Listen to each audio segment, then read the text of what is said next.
Hola con todos, this is The Station, el podcast de la Estación Científica Charles Darwin, en donde indagamos sobre noticias y científicas y naturales sobre Galápagos. Y hoy nos encontramos con dos invitados muy especiales, Charlotte Causton y Cristian Sevilla, eh, ambos con más de 2 décadas de experiencia. Cristian Sevilla, el director de ecosistemas del Parque Nacional Galápagos, y Charlotte, la entomóloga experimentada y cabeza del proyecto Philonis Downsy. ¿Cómo están? ¿Cómo se encuentran? ¿Qué tal? Muchas gracias. Obviamente estamos prestos para informar sobre todo lo que estamos haciendo sobre el proyecto de Filornis y más que todo tratar de solventar esas inquietudes que se tienen, especialmente cuando hablamos de control biológico. Estoy súper bien. Es un gusto estar aquí con ustedes hablando de este tema. Yo tengo muchos años trabajando en el control biológico y bueno, creo que es un método de control súper, súper bueno. Entonces, chévere está. Bueno, perfecto. Bueno, como ya lo dijeron ustedes, este podcast es sobre el control biológico. Si es que, bueno, Charlotte, si es que tuvieras que explicarle esto a alguien que no tiene ni idea sobre el control biológico, ¿qué es y cómo funciona? Bueno, típicamente las especies se tornan invasoras cuando han sido introducidas a un lugar sin sus enemigos naturales que en su hábitat nativo Ujú, lo controlan, ¿no? claro. Entonces, el control biológico se trata de introducir un enemigo natural especializado que puede ayudar a restaurar el equilibrio de los ecosistemas, ¿no? Ujú. Bien, bien, bien. Em, y, Cristian, ¿en qué se diferencia este tipo de control con tal vez otros como el uso de químicos o tal vez como interferir directamente en especie introducida? ¿Cuál tú dirías que son las principales diferencias? Bueno, desde el aspecto de manejo, como manejadores de área protegida tratamos con las especies invasoras de tratarlas de erradicar.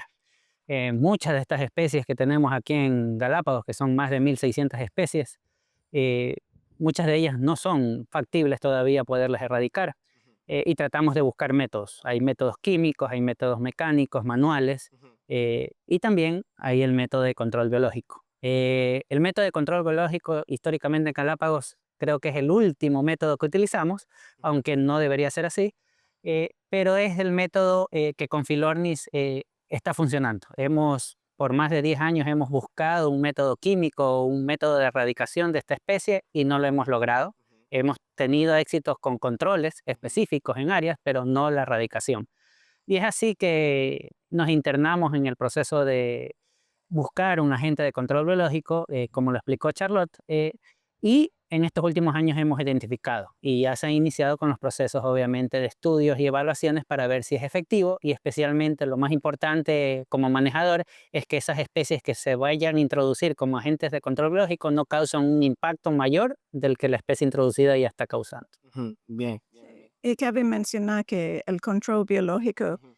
es una solución, no involucra la erradicación, resulta en el control, Control de ¿no? la especie. Y el Claro. control biológico es un método que puede ser permanente y sostenible, ¿no? Bien. Y de una vez que uno ha invertido mucho tiempo en los estudios, Ujú, que pueden llevar muchos años, sí. después de eso, entonces, a ser liberado el agente de control biológico, puede movilizarse y reproducirse y lograr un control a largo plazo. Bien. Además de eso, un control a gran escala, ¿no? Por Ujú, ejemplo, se puede despesar por sí solo, ¿no? Pero obviamente todo eso después de hacer muchísimos años de claro. estudios para asegurar Y que supongo que, bueno, lo que tú dices de expansión del control, ¿no? Supongo que hay lugares tanto los de la estación como los guardaparques no pueden llegar de la propia isla, en donde igual como que hay especies, en cambio el control biológico es como que puede llegar, ¿no? Por sí solo. Bueno, antes de empezar con Filones Downsy, sí quisiera como preguntar un poco como el primer caso que hubo de control biológico aquí en Galápagos, que fue con la mariquita australiana, ¿no? Entonces quisiera que me cuenten un poco sobre eso. ¿Cómo se llegó a ese punto, ¿no? De tomar esa decisión en ese momento con la mariquita? Bueno, lo primero es que se identificó esta especie como invasora. Se estableció la escama algodonosa como una especie introducida en Galápagos. Luego de ello se estableció y por ende comenzó a hacer un impacto, especialmente en plantas endémicas de Galápagos, aquí en Santa Cruz, especialmente en manglares, donde hubo una gran infestación y llegó a la mortalidad de algunos individuos. Es así que tratamos de buscar métodos, tanto caseros como químicos, que controlaban pero que no eran efectivos o que probablemente podían causar un impacto mayor hacia las especies que interrelacionan estas plantas como hospederas. Es así que dentro de las iniciativas que se tuvo en conjunto con la Fundación Charles Darwin, se trabajó en buscar un agente de control biológico. Lo interesante de esta especie es que a nivel mundial ya ha sido controlada en muchas partes, así que estudios o información científica basada en esta especie había bastante, obvio. Es necesario igual hacer estos estudios específicos dentro de Galápagos porque al ser diferente a las partes continentales, es una isla, obviamente las condiciones son diferentes. Entonces, con toda esa información que se tuvo a nivel internacional, se trabajó con la Fundación en buscar esos estudios o esas evaluaciones para determinar si era factible o no la introducción de la mariquita, en este caso un coleóptero, que cumplía esa función de control biológico en otras partes del mundo y que podría obviamente funcionar para escama algodonosa. Bien, bien. Bueno, continuando con algo que dijo Cristian, ¿qué tipos de estudios se hicieron acá para como estar seguros de que no vaya, o sea, de que realmente vaya a servir introducir una especie nueva a un ecosistema tan frágil como Galápagos? ¿Qué estudios se hicieron y cuánto tiempo tomó con la mariquita? Bueno, como Christian dijo, tuvimos una ventaja Ujú. con la mariquita porque era muy famosa en el Sí. mundo, ¿no? Porque había ayudado a salvar muchas plantas endémicas en otras islas y también había ayudado a controlar la escama algodonosa en plantas cítricas. Claro. Entonces eso nos ayudó porque no tuvimos que empezar desde cero. Ujú.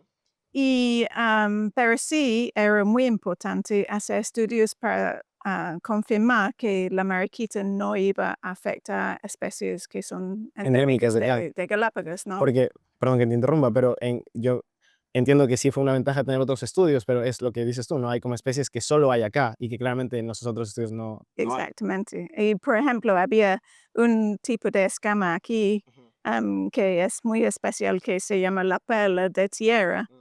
Y esto es endémico, entonces no quisimos ver que esta mariquita iba a afectar a la especie. Entonces hicimos muchos estudios con esta especie y con otras especies de escama, pero también otras especies de insectos para asegurar que la mariquita era especialista en comer la escama algodonosa, como hemos visto en otras partes, ¿no? Bien. Entonces, además de eso, tuvimos un pedido de los ornitólogos, ¿no? De que nosotros tuvimos que demostrar de que la mariquita no iba a ser tóxico Claro. para las aves, porque parece Claro. ser que hay ciertas especies de mariquitas que sí son tóxicos. Mm. Entonces tuvimos que hacer estudios aquí con las aves para saber si o no, y las aves estaban bien. Realmente no les gustaba la mariquita y bueno, por lo visto esta mariquita no era tóxica Bien, tampoco, ¿no? bien, bien. Entonces todos estos estudios duraron 3 años, Ok. que es mucho, mucho más rápido que los De los estudios otros de proyectos otros que teníamos. agentes, ¿no? Que promedio 10 a 15, a veces Claro, 20 años para hacer los investigación. estudios, ¿no? Claro, sí, sí, Ujú. entiendo. Sí. Wow, muy bien. Bueno, y se puede decir entonces que el caso de la mariquita fue exitoso, digamos, y es como un... Bueno, se inició la liberación en el 2002. Ujú. Hasta la presente fecha seguimos haciendo evaluaciones, Sí, seguimos detectando la presencia de escama y también la presencia de mariquita, que sí, esa es la idea. Al claro. final no es una erradicación, sí es mantener las poblaciones tanto del controlador como del que controla la especie. Entonces, eso se mantiene. Ujú. Como pueden ver también, muchas de las plantas que antes eran afectadas ya no lo son. Ajá. Claro, ahora hay otras amenazas mucho mayores que la escama algodonosa. Ahora hay otro tipo de escamas que también están afectando, que también vamos a tener que buscar métodos para su control. Pero al momento, cuando actuamos, logramos obviamente controlar esta especie introducida que estaba afectando gravemente, especialmente a a plantas hospederas de especies endémicas, pero sobre todo especies que son emblemáticas, como el mangle. Sí, y bueno, todavía la gente pregunta, ¿no? ¿Y dónde está la mariquita? ¿Por qué no está haciendo su trabajo, no? Y siempre le digo, espera un poquito, ¿no? Si tienen escama algodonosa en tu planta, la mariquita va a llegar. Y es así, ¿no? Lleva un tiempito, pero ya cuando las poblaciones de la escama aumentan, entonces la mariquita empieza a aumentar en números para después... Llega solito. Ujú. Bien, bien, excelente. Bueno, ahora sí, ya llegando al tema de Philornis downsy, que bueno, que también se la conoce como mosca vampiro aviar, ¿no? Em, ¿qué tan complicada está la situación hoy en día con la mosca Philornis en Galápagos? Bueno, es uno de los invertebrados que está causando mayor impacto, o podría ser la número uno ahorita de las especies invasoras en tema de invertebrados dentro de Galápagos. Afecta a más de 20 especies de aves y puede llegar a, digamos, a eliminar toda una población de reproducción, especialmente de polluelos de alguna ave, especialmente de aves que están en bajos números, como el ejemplo de pinzón de manglar, donde solamente tenemos 70 individuos y que estamos haciendo acciones de, digamos, de protección y de recuperación de esta especie y que obviamente adicional a esas acciones que tengamos un impacto por Philornis, obviamente traería consecuencias hasta posible de una extinción de este tipo de especies. Claro. Eh, eh, Además, es importante resaltar que en áreas pequeñas hemos podido controlar, especialmente con pinzón de manglar, con métodos químicos, pero no son lo eficientes y a largo plazo posiblemente también causa un impacto hacia los ecosistemas de Galápagos. Es así que la Fundación Charles Darwin ha iniciado con estudios para determinar posibles agentes de control. Y ahí Charlotte puede explicarlo de mejor manera, obviamente, cuáles fueron esos especímenes que son los ideales para este tipo de controles y cómo ha fluctuado esos estudios y qué logros hemos tenido y ahora en qué fase estamos. Sí, bueno, volviendo a lo que decías de los controles que están haciendo actualmente, bueno, el año pasado fui a un par de salidas con el pájaro brujo en Los Gemelos y bueno, y vi que ponían un spray con un cierto químico para que saquen de ahí los pájaros y hagan el nido con las plantas que tenían ahí. Eh, entiendo yo como dices tú de que no es suficiente, ¿no? Que como que sí es necesario como entrar de lleno con el control biológico. Sí, totalmente. Como ya llevamos muchos años trabajando en buscar de cómo controlar esta especie, lo que no podemos es parar de proteger o de hacer una Claro, acción obvio. para que estas especies no declinen o no desaparezcan. Así que todo método que hemos encontrado que ha sido medio efectivo, lo implementamos. Y es así que en algunas áreas específicas o áreas vulnerables que le llamamos desde el tema de manejo, hemos implementado este tipo de métodos hasta que logremos tener un control biológico efectivo, que al parecer ya lo tenemos, y lo podamos implementar. Bueno, perfecto. Charlotte, ¿nos podrías explicar un poco sobre el ciclo de vida de la mosca Philornis para que entendamos bien por qué afecta tanto esta mosca? Este mosca es muy hábil en encontrar los nidos de las aves, ¿no?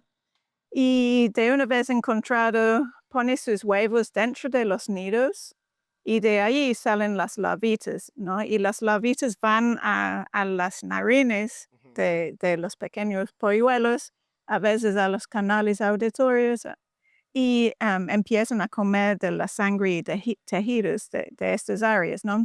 Cuando han crecido un poco, bajan al fondo del nido y salen en la noche para comerse de la sangre de estos pichones, ¿no?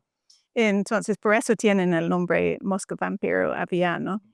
Y eso es una estrategia para protegerse de los adultos porque no están en el nido en este momento, ¿no? Claro. Entonces, es muy hábil, pero lo que es interesante es que la mosca adulto es vegetariana, ¿no? Claro. Come de frutos fermentados y no se alimenta del sangre. Son las larvas que causan un impacto muy grande. Claro. Eh, bueno, más o menos, ¿cuánto tiempo llevan estudiando el tema del control biológico? Tú dijiste que con la mariquita fue menos por la ventaja que tenían, que fue más o menos 3 años. Con el tema de las Philornis, más o menos, ¿cuánto tiempo llevan? Desde hace 13 años empezamos a buscar enemigos naturales de la mosca vampiro había en el continente en Ecuador, porque eso es de donde vino la mosca, ¿no? Es nativa ahí en Ecuador continental.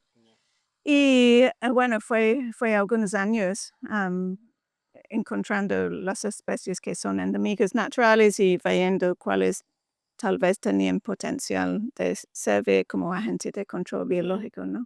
¿Y en qué fase o etapa del proyecto se encuentran actualmente?